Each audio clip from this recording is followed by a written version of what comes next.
दिल्ली के सीएम अरविंद केजरीवाल ने प्रधानमंत्री नरेंद्र मोदी पर निशाना साधा।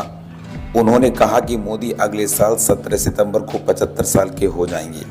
क्या भाजपा उन्हें लाल कृष्ण आडवाणी की तरह रिटायर करेगी? अगर भाजपा ये चुनाव जीतती है तो मोदी अमित शाह को प्रधानमंत्री बनाएंगे।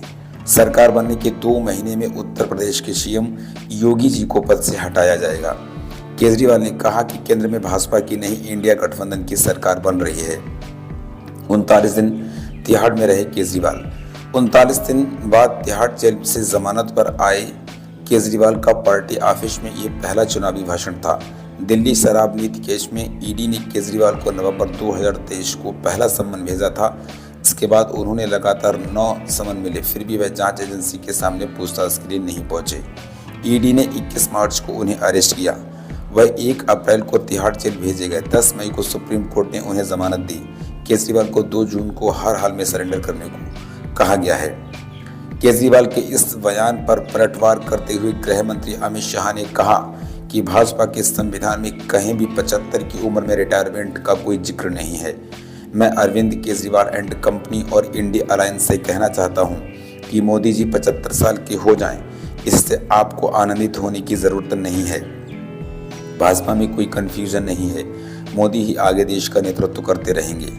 भाजपा के संविधान में 75 साल में रिटायरमेंट रूल कहीं नहीं लिखा है, फिर इसे नियम मान लिया गया और कई उम्र दराज नेता धीरे धीरे पार्टी से किनारे कर दिए गए। माना जाता है कि इसकी शुरुआत 9 जुलाई 2014 में अमित शाह के राष्ट्रीय अध्यक्ष बनने के बाद हुई। शाह ने अगस्त में भाजपा की पार्लियामेंट्री बोर्ड और केंद्रीय चुनावी समिति घोषित की। इससे अटल बिहारी वाजपेयी, लाल कृष्ण आडवाणी और मुरली मनोहर जोशी को हटा दिया गया। शाह ने 26 अगस्त 2014 को तीनों नेताओं को मार्गदर्शक मंडल का सदस्य बनाया। पार्टी ने इसे अपनी कोर टीम का विस्तार बताया। हालांकि मार्गदर्शक मंडल की मीटिंग कभी हुई ही नहीं। इसके बाद भाजपा में 75 साल में रिटायरमेंट रूल की चर्चा होने लगी। कहा जाने लगा कि मोदी राज्य और केंद्र की सरकार में किसी भी बड़े पद पर 75 साल से ज्यादा उम्र के नेता को शामिल नहीं करेंगे। रुख करते हैं दूसरी खबर की तरफ। करीना कपूर को एमपी हाई कोर्ट ने नोटिस भेजा है। करीना कपूर की किताब प्रेगनेंसी बाइबल पर कंट्रोवर्सी फिर से शुरू हो गई है। मध्य प्रदेश हाई कोर्ट ने करीना कपूर को नोटिस जारी किया है। ये नोटिस उनकी किताब करीना कपूर खान प्रेगनेंसी बाइबल को लेकर दिया गया है। करीना ने 9 अगस्त 2021 को ये किताब लॉन्च की थी। करीना के खिलाफ हाई कोर्ट के एक वकील क्रिस्टोफर एंथोनी ने 2022 में याचिका दाखिल की थी। इसमें कहा गया था कि बाइबल ईसाई धर्म का धार्मिक ग्रंथ है।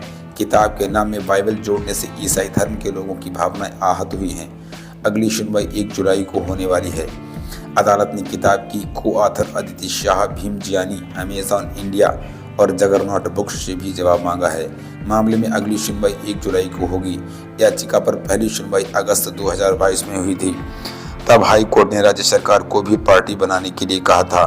फिर सुनवाई न होने पर एंथोनी ने मेमोरेंडम दाखिल किया था, जिसके बाद कोर्ट ने नोटिस जारी किया। शौर तूफान से ठप पड़ सकता है कम्युनिकेशन। मस्क बोले स्टारलिंक सैटेलाइट में दबाव। 20 साल बाद शुक्रवार को एक शक्तिशाली शौर तूफान धरती से टकराया। इसका असर पूरे हफ्ते रह सकता है। इस जियोमैग्नेटिक तूफान की वजह से हमारे नेविगेशन, संचार और रेडियो सिग्नल से प्रभावित हो सकते हैं। कम्युनिकेशन ठप पड़ सकता है। सैटेलाइट इंटरनेट प्रोवाइड करने वाली कंपनी स्टारलिंक के मालिक एलन मस्क ने कहा कि उनकी सैटेलाइट्स बहुत प्रेशर में हैं, लेकिन अब तक टिके हुए हैं। अक्टूबर 2003 में आए सौर तूफान की वजह से स्वीडन में बिजली गुल हो गई थी और दक्षिण अफ्रीका में पावर ग्रिड्स को भारी नुकसान पहुंचा था। इसी प्रकार की खबरों को सुनने के लिए ज्वाइन कीजिए आज ही हमारा यूट्यूब चैनल ग्राउंड जीरो की रिपोर्ट। नमस्कार।